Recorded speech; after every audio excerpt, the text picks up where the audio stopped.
चलिए आज की हाइलाइट्स बताते हैं, फिर खबरों को डिटेल में बताएंगे। डीएक्सबी पर पार्किंग हुई और भी ज्यादा आसान। अब सलीक ई वॉलेट से बिना ticket entry exit. Viral video पर आभारी। ओमान करेंसी का अपमान करने पर विदेशी महिला कानूनी शिकंजे में। दुबई सिविल डिफेंस की स्मार्ट यूनिफॉर्म मेडिकल चिप से इमरजेंसी में फायर फाइटर्स की जान बचेगी। रमजान से ईद तक दुबई में अमीराती संस्कृति का जश्न, सीजन ऑफ वुल्फा। शारजाह में लापरवाही से ड्राइविंग, फुटपाथ से टकराई वैन। और आखिर में जानेंगे क्या है आज के रियल रेट्स, क्या है आज के गोल्ड रेट्स और क्या है आज के दरहम रेट्स। नमस्कार, स्वागत है आपका यूए खबर में। चलिए शुरू करते हैं आज की ताजा बुलेटिन, लेकिन उससे पहले आप हमारे चैनल को सब्सक्राइब जरूर कर लीजिए ताकि यूए की डेली अपडेट जो है वो आपको सबसे पहले एक वीडियो में मिल जाए। बता दें कि हमारी जो डेली बुलेटिन है वो आपको रोज देखने को मिलती है हमारे चैनल पर, इसीलिए अभी सब्सक्राइब करें। तो चलिए शुरू करते हैं। डीएक्सबी पर पार्किंग हुई और भी ज्यादा आसान। अब सलीक ई वॉलेट से बिना ticket entry exit. Dubai airport और रोड टोल कंपनी सलीक के बीच एक बड़ा समझौता हुआ है। इसका मकसद एयरपोर्ट पर पार्किंग और एंट्री सिस्टम को और आसान बनाना है। अब दुबई इंटरनेशनल एयरपोर्ट पर बिना टिकट के सीधे ई वॉलेट से पार्किंग पेमेंट किया जा सकेगा। इसको लेकर ही खबर जो है वो सामने आई है। आपको बता दें कि इस समझौते की अवधि 10 साल की है। इस पर दुबई एयरपोर्ट की ओर से शेख अहमद बिन सईद अल मखतूम और सलीक की ओर से कतर अल तैयर ने हस्ताक्षर किए हैं। इसके बारे में जो जानकारी दी गई है उसके बारे में अगर आपको बताएं तो इस प्लान के तहत डीएक्सबी के सभी टर्मिनलों में सलीक का ई वॉलेट सिस्टम लगा होगा। इसमें टर्मिनल 1, टर्मिनल 2, टर्मिनल 3 और कार्गो मेगा टर्मिनल शामिल है। कुल मिलाकर करीब 7,400 पार्किंग स्लॉट इस सिस्टम से जुड़ेंगे। यह सुविधा 22 जनवरी 2026 से शुरू होगी। अब पार्किंग सिस्टम सीधे सलीक ई वॉलेट से जुड़ा होगा, यानी गाड़ी खड़ी करने के बाद अलग से टिकट लेने या काउंटर पर रुकने की जरूरत नहीं पड़ेगी। पैसा सीधे आपके सलीक अकाउंट से कट जाएगा। तो ये एक बेहतर चीज जो है वो यूए में लाई गई है। एंट्री और एग्जिट पहले से इसमें ज्यादा तेज होने वाला है। पार्किंग में लगने वाला समय कम होगा और एयरपोर्ट पर ट्रैफिक फ्लो बेहतर रहेगा। यात्रियों और विजिटर्स के लिए पूरा एक्सपीरियंस ज्यादा स्मूथ और बिना झंझट का हो जाएगा। वायरल वीडियो पर आभारी। ओमानी करेंसी का अपमान करने पर विदेशी महिला कानूनी शिकंजे में। बता दें एक वायरल वीडियो है और इस वीडियो की वजह से ओमान की करेंसी का अपमान करने के आरोप में एक महिला कानूनी शिकंजे में फंस गई है। सोशल मीडिया पर वायरल हुए एक वीडियो के बाद ओमान में एक एशियाई विदेशी महिला कानूनी मुश्किल में फंस गई है। वीडियो में महिला वॉशरूम के सिंक में नल के नीचे ओमानी रियाल के नोट रखती हुई दिख रही है और कैप्शन लिखा है कि उसके परिवार को लगता है कि अब विदेश में ऐसे पैसे कमाती है। इस वीडियो को ओमानी करेंसी का अपमान माना गया है, जिसके बाद रॉयल ओमान पुलिस ने महिला के खिलाफ कार्रवाई शुरू कर दी है।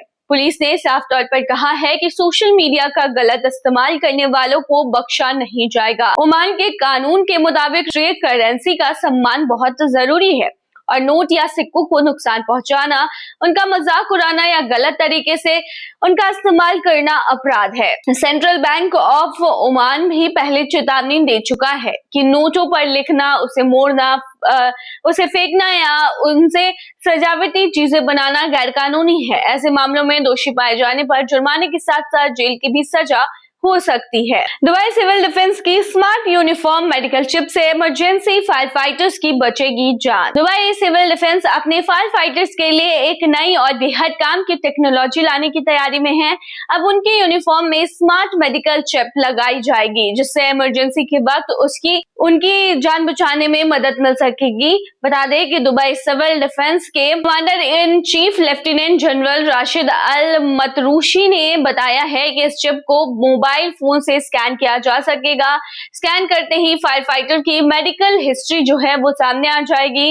इससे डॉक्टरों और पैरामेडिक्स को तुरंत सही इलाज शुरू करने में आसानी होगी। कीमती समय जो है वो बचेगा। असल बात यह है कि आग बुझाने के दौरान फायर फाइटर्स को गंभीर चोटें लग सकती हैं। कई बार उन्हें एम्बुलेंस या फिर अस्पताल लाया जाता है क्योंकि वो बुरी तरीके से प्रभावित रहते हैं, लेकिन वे होश में नहीं होते समटाइम्स या कुछ बता पाने की हालत में भी नहीं रहते। ऐसे में उनकी पुरानी बीमारी या फिर मेडिकल कंडीशन की जानकारी न होने से उनके इलाज में देरी हो जाती है। लेकिन अब ऐसा नहीं होगा, इसीलिए ये सिस्टम तैयार किया गया है। अब इसी समस्या को खत्म करने के लिए यूनिफॉर्म में यह मेडिकल चिप लगाई जा रही है। पैरामेडिकल चिप स्कैन करके फायर फाइटर्स की हेल्थ की डिटेल जो है वो देख सकेंगे और उसी के हिसाब से डॉक्टर्स जो है वो इनका इलाज कर पाएंगे। यानी कि अगर कोई भी फायर फाइटर जो है वो बीमार पड़ जाता है, उसे हॉस्पिटल लाया जाता है, तो बस चिप को स्कैन करना होगा और उसके प्रीवियस जितने भी बीमारी की हिस्ट्री है वो सामने आ जाएंगे। यह जानकारी जो है वो अल मतरूशी ने इंटरसेक इवेंट के दौरान दुबई वर्ल्ड ट्रेड सेंटर में पत्रकारों से बातचीत में दी है। उन्होंने कहा है कि सिस्टम लागू होने के बाद दुबई सिविल डिफेंस टेक्नोलॉजी अपनाने वाली दुनिया की सबसे पहली सरकारी संस्था होगी। उनका साफ कहना था कि फायर फाइटर सबसे आगे खड़ा होता है, इसीलिए वही सबसे ज्यादा जोखिम में होता है। हमने देखा है कि कई मामलों में सिर्फ जानकारी की कमी की वजह से इलाज में देर हो जाती है।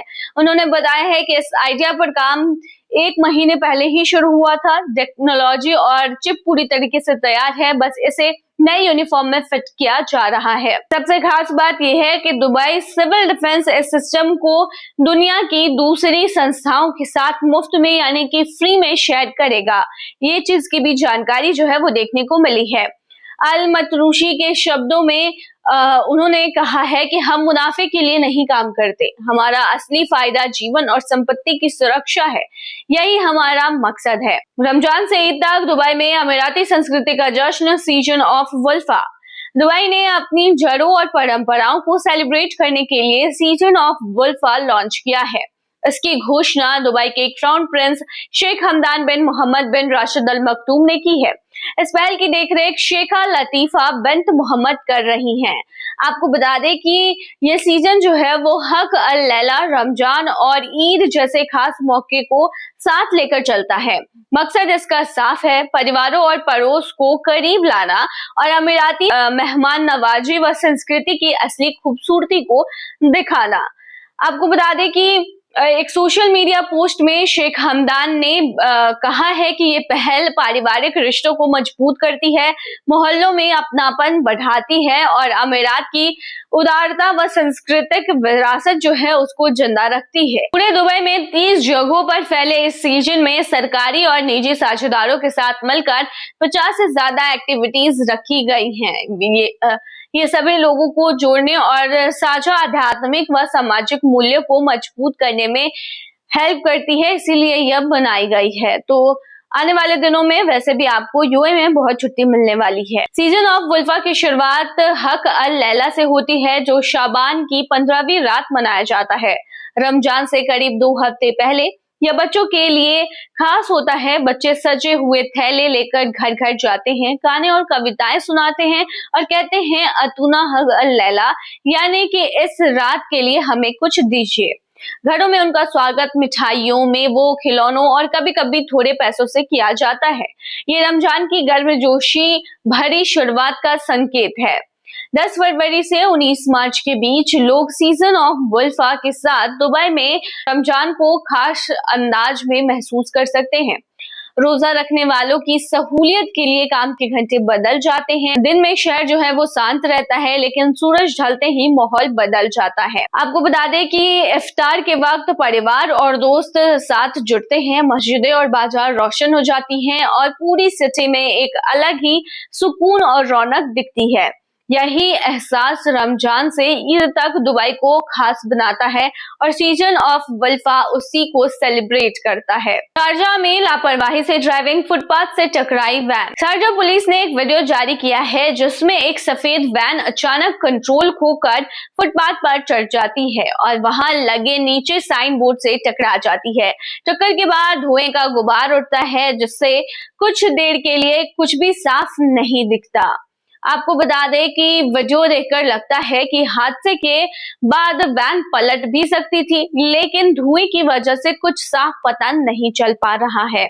यह फुटेज साफ दिखाती है कि गाड़ी चलाते समय थोड़ी सी भी लापरवाही कितनी जल्दी खतरनाक हादसे में तब्दील हो सकती है। यूए के अधिकारी बार बार ड्राइवरों से अपील कर रहे हैं कि सड़क पर पूरी सावधानी और जिम्मेदारी से गाड़ी चलाएं। तेज रफ्तार, अचानक लेन बदलना या ट्रैफिक नियम तोड़ना, ये सब सीधे जान और सड़क सुरक्षा के लिए खतरा है। इसी साल की शुरुआत में शारजाह में जब्त किए गए वाहनों को छुड़ाने की फीस बढ़ाई गई। लापरवाही से ड्राइविंग चेकिंग या प्रतिबंधित इलाकों में बाइक चलाने पर वाहन चलाने के लिए 20,000 दिरहम देने होंगे। बिना लाइसेंस गाड़ी चलाने पर यह रकम 30,000 दिरहम तक पहुंच जाती है। वहीं अबू धाबी और दुबई में लापरवाही से ड्राइविंग पर 50,000 दिरहम का जुर्माना पहले से लागू है। रास अल खैमा में जुर्माना 20,000 दिरहम तक हो सकता है। साथ ही 3 महीने के लिए वाहन जब्त किया भी जा सकता है। अगर तय समय में जुर्माना नहीं भरा गया तो वाहन की नीलामी भी हो सकती है। ये चीजें भी कही गई है। चलिए अब आखिर में बताते हैं क्या है आज के रियल रेट्स, क्या है आज के गोल्ड रेट्स और क्या है आज के दिरहम रेट। शुरू करेंगे रियल रेट से। तो बात करें रियल रेट की तो आज एक सऊदी रियाल में 24.07 रुपए है, जो कि पिछले दिन 24.07 रुपया था। वहीं आज एक सऊदी रियाल में 38.55 नेपाली रुपीज है, जो कि पिछले दिन 38.39 नेपाली रुपीज थे। वहीं आज एक सऊदी रियाल में 32.64 बांग्लादेशी टका है, जो कि पिछले दिन 32.56 बांग्लादेशी टका था। वहीं आज एक सऊदी रियाल में 74.66 पाकिस्तानी करेंसी है, जो कि पिछले दिन 74.66 पाकिस्तानी करेंसी ही थी। वहीं आज एक सऊदी रियाल में 24.07 भूटानी करेंसी है, जो कि पिछले दिन 24 थी। अब बात करेंगे हम गोल्ड के रेट की। आपको बता दें कि दुबई में जो गोल्ड का रेट है फिलहाल काफी बढ़ा हुआ है, रिकॉर्ड तोड़ बढ़ोतरी देखने को मिली है। यूएई में आज 18 कैरेट सोने की प्राइस जो है वो 421.20 दिरहम प्रति ग्राम है, जो कि पिछले दिन 418.75 दिरहम प्रति ग्राम थी। यानी कि आज के गोल्ड के रेट की 18 कैरेट की भारतीय मुद्रा में कीमत है 10,350। वहीं आज के 22 कैरेट गोल्ड की जो प्राइस है वो 514.75 दिरहम प्रति ग्राम है, जो कि भारतीय मुद्रा में 12,649 के होते हैं, जो कि पिछले दिन 509 दिरहम प्रति ग्राम पर था। वहीं दुबई में आज 24 कैरेट सोने की जो प्राइस है वो 555.75 दिरहम है, जो कि पिछले दिन 550.25 दिरहम प्रति ग्राम थी। वहीं आज के 24 कैरेट सोने के दाम की भारतीय मुद्रा की बात करें तो आज ये 13,656 की है। अब आखिर में हम बात करेंगे दिरहम रेट की। तो बता दें आज एक यूएई दिरहम में 24.54 रुपया है, जो कि पिछले दिन 24.59 रुपया था। वहीं आज एक यूएई दिरहम में 39.36 नेपाली रुपीज है, जो कि पिछले दिन 38.14 नेपाली रुपीज थे। वहीं आज एक यूएई दिरहम में 33.33 बांग्लादेशी टका है, जो कि पिछले दिन 33.25 बांग्लादेशी टका था। वहीं आज एक यूएई दिरहम में 76.22 पाकिस्तानी करेंसी है, जो कि पिछले दिन 74.67 पाकिस्तानी करेंसी थी। वहीं आज एक यूएई दिरहम में 24.58 भूटानी करेंसी है, जो कि पिछले दिन 24.50 भूटानी करेंसी थी। तो ये थी आज की ताजा बुलेटिन। ऐसे ही ताजा अपडेट्स के लिए बने रहिए हमारे चैनल पर।